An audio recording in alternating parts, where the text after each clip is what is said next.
ప్రజాస్వామ్య పరిరక్షణలో ఓటు వజ్రాయుధం లాంటిది. దేశాభివృద్ధి కోసం సమర్థుడైన నాయకుడిని ఎన్నుకోవడానికి ఓటు ఒక చక్కటి మార్గంగా పనిచేస్తుంది.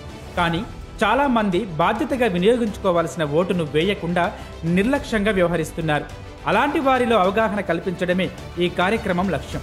జీవీ మాల్ ప్రెజెంట్స్ ఓటరన్న మేలుకోకి స్వాగతం.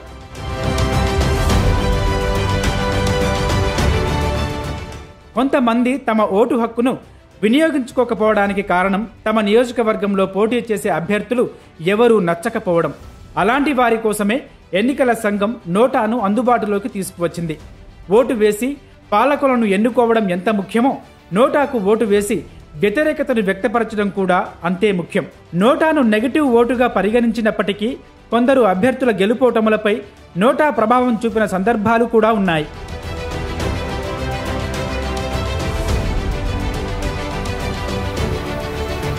రెండు 2018 తెలంగాణ శాసనసభ ఎన్నికల్లో ఆసిఫాబాద్ నియోజకవర్గంలో కాంగ్రెస్ అభ్యర్థి ఆత్రం సక్కు 171 ఓట్ల తేడాతో సమీప ప్రత్యర్థి కోవా లక్ష్మిపై విజయం సాధించారు.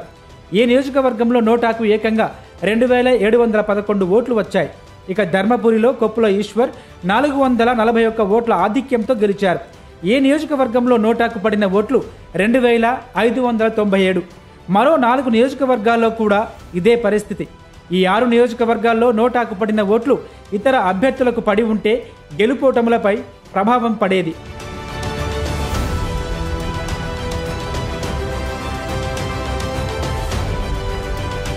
ఒక్క తెలంగాణలో మాత్రమే కాదు, 2016లో జరిగిన 5 రాష్ట్రాల అసెంబ్లీ ఎన్నికల్లో, 2017లో గుజరాత్ అసెంబ్లీ ఎన్నికల్లో, ఆ తర్వాత 2018లో జరిగిన 5 రాష్ట్రాల అసెంబ్లీ ఎన్నికల్లో కూడా నోటా 2 ప్రధాన పార్టీలకు గట్టి పోటీ ఇచ్చింది. అంటే మన దేశంలో ఇంతమంది ఓటర్లు నోటాకు ఓటు వేసి అభ్యర్థుల పట్ల నిరసనను తెలియజేస్తున్నారు. మరి మీరెందుకు మీ ఓటు హక్కును ఉపయోగించుకోకుండా ఉండటం? మరి నోటా గురించి ప్రజల్లో ఎంత అవగాహన ఉంది అనేది వారి మాటల్లోనే తెలుసుకుందాం. మీరు ఓటు వేశారు అప్పటి వరకు? 4 సార్లు వేసామమ్మా. 2 times. 2 times వేసాం. ఓటు హక్కు వచ్చినప్పటికీ వేస్తున్నాడు సార్. మేము ఇక్కడికి వచ్చిన తర్వాత 5 సార్లు అట్టేసాము. నోటా అంటే తెలుసా మీకు? తెలియదు. నోటా తెలియదు సార్. ఐడియా లేదమ్మా. అయ్యి మనకు పెద్ద ఐడియా లేదు. మరి నోటా అంటే ఏంటి? నోటా అంటే ఏ పార్టీస్కి వేయకుండా మన ఓటు అనేది మనం వినియోగించుకోవాలంటే నోటాకి వేస్తాం. నోటా అంటే తెలుసా మీకు? నోటా అంటే ఇష్టం లేకపోతే ఇంక మన ఓటు వేస్ట్ పోకూడదు, వేరే వాళ్ళకి రాకూడదు అన్నట్టుగా మనం నోటాకి వేస్తే మన ఓటు వినియోగించినట్టు అయిపోయిద్దాడు. ఎప్పుడైనా నోటాకి వేసారు అప్పటి వరకు? అయితే ఇప్పుడు వరకు వేయలేదండి. మీరు ఎప్పుడైనా ఇప్పటి వరకు నోటాకి ఓటేసారా?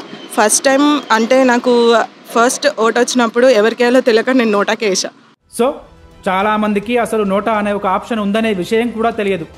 రాజ్యాంగం కల్పించిన హక్కును వినియోగించుకోకుండా వృధా చేయడం కన్నా నోటాకు ఓటేసైనా సద్వినియోగం చేసుకోవడం చాలా ముఖ్యం. కాబట్టి మీరు కూడా మీ చుట్టూ ఉండే వారికి నోటా గురించి తెలియజేసే ప్రయత్నం చేయండి. అంతేకాదు, ఇప్పటి వరకు మీరు నోటాకు ఓటేసి ఉంటే కామెంట్ చేయండి.